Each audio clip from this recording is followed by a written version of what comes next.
Assalamualaikum warahmatullahi wabarakatuh.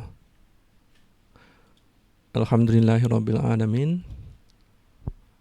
Allahumma shalli ala Muhammad wa ala ali Muhammad. Kita masuk ke surat An-Nisa ayat 3. Ini pasti teman-teman lelaki udah sibuk saja, karena ini adalah ayat yang menerangkan tentang poligami. Tapi jangan lupa, konteks utama surat An-Nisa adalah keadilan. Para muslim mukmin diminta untuk menjauhi hal-hal yang akan membuat mereka melakukan kezaliman terhadap orang lain.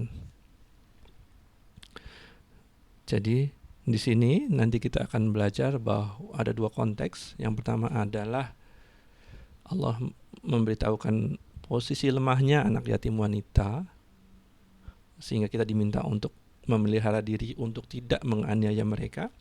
Dan yang kedua adalah syariat poligami. Kita mulai. A'udzu billahi minas syaitonir rajim. Wa in khiftum, dan jika kamu takut, alla tuqsitu, akan tidak, tuqsitu artinya berlaku adil, fil yatama, terhadap anak-anak yatim. Anak-anak yatim yang di sini yang dimaksudkan adalah perempuan, karena kemudian katanya disambung dengan fankihu, maka nikahilah. Ma toba, apa-apa yang kalian senangi, cintai, lakum, bagimu, minan nisa'i, dari para perempuan.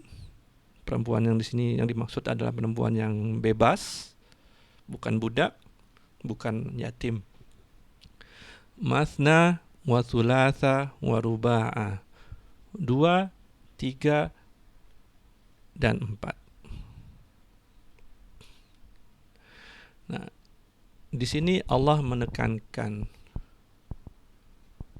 bahwa ada level keadilan yang Allah mau beberkan di sini. Ada 4 level keadilan. Semakin awal, semakin tinggi, semakin susah. Semakin seorang muslim akan menghadapi tantangan berat untuk adil. Nah, asbabun nuzul dari ayat ini adalah yang diriwayatkan oleh Aisyah dalam kitab Bukhari.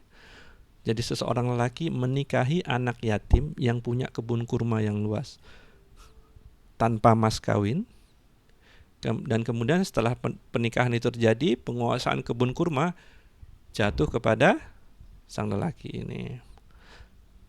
Iya, karena anak yatim ini tidak punya ayah yang bisa melindungi dia, sehingga orang-orang cenderung untuk semena-mena. Jadi kalau seorang muslim merasa confident, mempunyai kemampuan untuk berlaku adil, kalian boleh menikahi anak yatim wanita, dan make sure kalian tidak menzolimi dia, tidak merampas haknya. Itu yang pertama. Yang kedua, ini adalah syariat poligami. Lebih banyak istri, lebih berpeluang untuk tidak adil. Allah yang maha bijaksana mustahil menetapkan syariat yang merendahkan kaum wanita. Orang banyak salah sangka dengan syariat poligami ini. Mereka berpikir, poligami ini berarti Islam menambah jumlah istri yang seharusnya 1 menjadi 4. Enggak, bukan itu. Kenapa bukan itu? Kita tahu dari kitab Imam Nasyai, dari Ibnu Umar. Ada seorang sahabat namanya Ghailan bin Sanamah. Dia punya 10 orang istri. Kemudian dia masuk Islam. Apa yang terjadi selanjutnya? Rasulullah SAW menyuruh Ghailan untuk pilih 4 saja dari 10 dan menceraikan sisanya. Jadi syariat Islam datang di suatu masyarakat yang memperbolehkan punya istri banyak tanpa batas. Jumlah 10, 12, 8, itu biasa. Tapi Allah tahu kemampuan seorang lelaki. Makanya Allah turunkan tahu-tahu 4. Itu berdasarkan ilmu Allah. Tidak ada orang yang bisa menjawab kenapa 4, kenapa bukan 5, kenapa bukan 3. Karena itu turun dari ilmunya Allah. Faham sampai sini? Nah, mampukah seorang lelaki berlaku adil dalam poligami? Kita tahu kan bahwa syariat poligami ini adalah syariat yang terzolimi. Begitu orang melihat poligami udah terus mengecap jahat. Betul nggak? Ada ustadz yang cerita tentang poligami, udah jangan datang lagi ke pengajiannya. Kasihan ustadz ini. Dia bercerita tentang syariat Islam tapi malah dijauhi. Nah, jadi seorang lelaki kemampuannya tidak sama. Maka poligami ini bukan untuk semua orang. Lihat kemampuannya, lihat kemampuan finansialnya, kemampuan ilmunya. Karena ini adalah syariat yang datang dari Allah. Mengingkari satu syariat sama dengan mengingkari keseluruhan. Baik, jadi level pertama tentang keadilan adalah menikahi anak yatim. Kalau nggak mampu, nomor kedua menikah dengan perempuan yang bukan yatim, 2, 3, dan 4. Kemudian level berikutnya lagi. Fa in khiftum, maka jika kamu takut, alla ta'dilu, akan tidak berlaku adil, fawahidah, maka satu saja. Jadi kalau kalian tidak